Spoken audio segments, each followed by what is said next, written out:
오케이, 들어갑니다.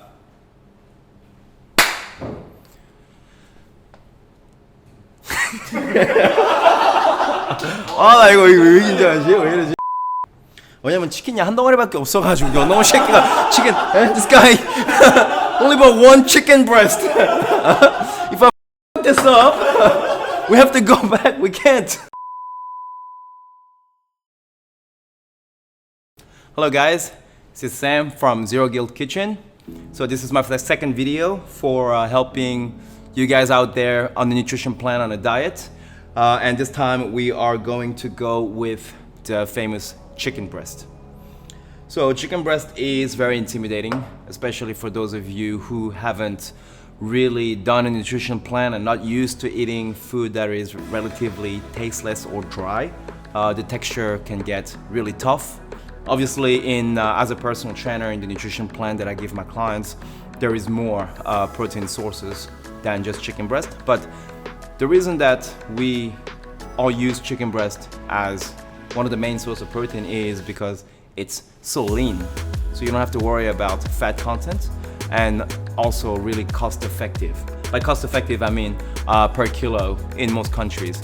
It is pretty cheap compared to other meat. It doesn't mean chicken breast is the only meat you should be having, and it doesn't mean that chicken breast is superior to other meats, as long as you can keep it lean. But the thing with chicken breast is it's just so convenient to use. Now, the other thing is, you gotta be able to make it taste good. A lot of people give up on that and just simply boil it or just pan fry it. Find themselves having to eat, 3 times a day sometimes, just that dry meat. But we're gonna try not to do that. Having eaten chicken breast for such a long time, and this is my staple go-to protein source for all around the year mainly, I have developed, I'd say, a couple of different tricks to make chicken breast. I'm not a chef, none of us here are professional chefs, but we have experience in cooking savory and sweet dishes that are in line with our fitness goals. This is not a 5-star recipe. This is just a trick to go simple, but a sure way to have chicken breast taste moist, tender, and tasty as much as we can. On this video, we will be uploading other chicken breast recipes, but this video, it's just as a technique that I use. Today I only have one chicken breast. All I'm gonna do is I'm gonna brine it. It's called salt brining chicken breast, okay? And I'm gonna put it in the refrigerator. But before I do that, I'm gonna have to remove the chicken from the container. So, empty bowl, chicken on the side. I'm gonna get some water. Just enough water to submerge the chicken. So I think in this case, to be safe, we're gonna use about 2 large cups of water. I'll make it about a little over half a liter. And just a tablespoon of salt in it. So with a spoon, we're just gonna make sure that the salt dissolves. And it will dissolve over time, but before you put the chicken in there, you don't want the salt to be caught under and not be able to dissolve. I use pink Himalayan salt. It takes a bit longer because it's a bit thicker. Right, once the salt has somewhat dissolved, all you gotta do is just put the chicken in there, submerge it fully,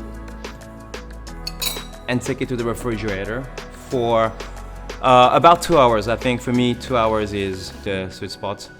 Half an hour also works. But what this does is the salt solution in the water breaks down the fiber in the chicken and makes it a little bit easier to chew without necessarily really taking the taste away. This is what I noticed. It works well with lean meat, doesn't necessarily work well with meat with a lot of fat, but this really helps you get that nice tender meat. So I'm gonna take it to the refrigerator, I'm gonna cover it and put it in the refrigerator and see you guys in about 2 hours.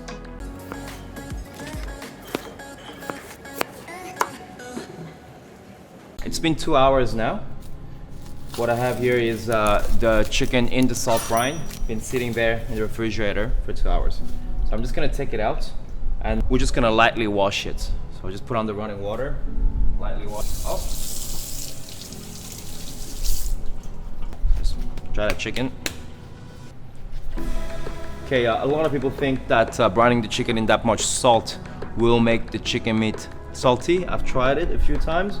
And really, unless you go really overboard with the salt, it doesn't really seem to penetrate that much, and it doesn't make the chicken as salty as you would imagine. So what I do is usually I salt the chicken on both sides. Mixed herbs. That's really to taste. So to make it easy, I just go mixed herbs, and I go pretty deliberately. Pepper. Both sides. Lemon juice. Again, that's up to you, but it goes well with the herbs. Just a few drops. Some olive oil, not too much, just a little bit, and it brings everything together, right? So you your dry rub or your seasoning can stick on the meat. Just a bit of oil.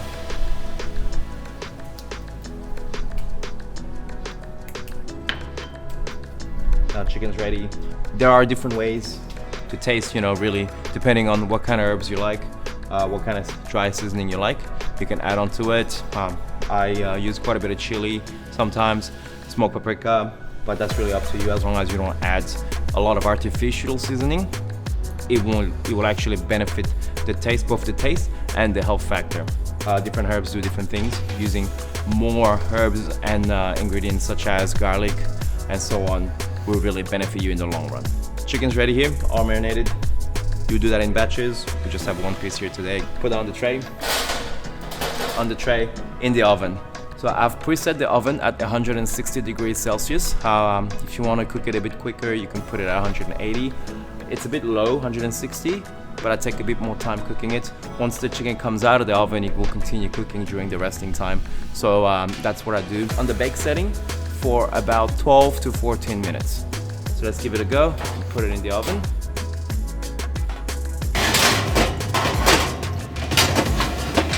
Okay, so I've got here some broccolini. While we're waiting for the chicken to cook, what I'm gonna do is I'm just gonna use the same seasoning. You can do however you want it. Just a little bit of olive oil. My leftover salt on it.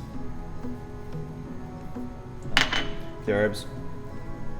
And now that just is going to go straight into the oven right next to the chicken, and it'll cook for about 10 minutes. It's gonna be a nice side of greens next to it. And I've also got some sweet potato baking in the oven.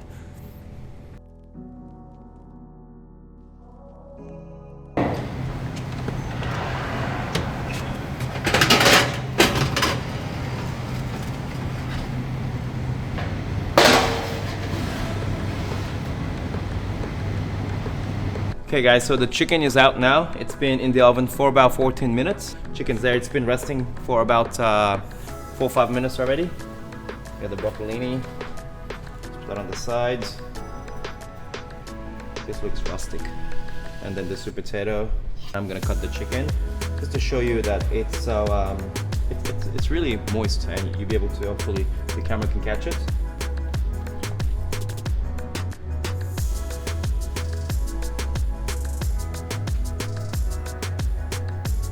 Very simple.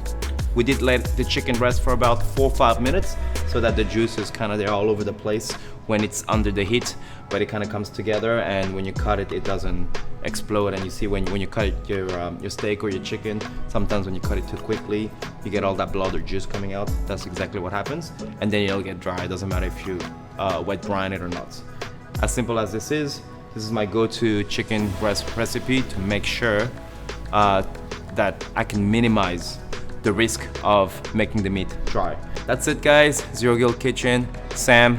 We are going to be posting a video a week, mainly 95% of healthy, guilt-free recipes, whether it's sweet or savory, that can help our clients, but anyone that's watching, get good ideas of how to cook healthy meals that go in line with your fitness goals.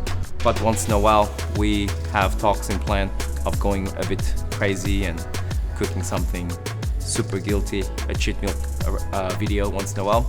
So if you have any ideas, comment below. And we have other chicken breast recipes. We'll put the links below, and you can watch them. But thanks a lot for watching. If you like this content, go ahead and subscribe and like the videos. It'll probably go a long way in helping us grow the channel. Thank you.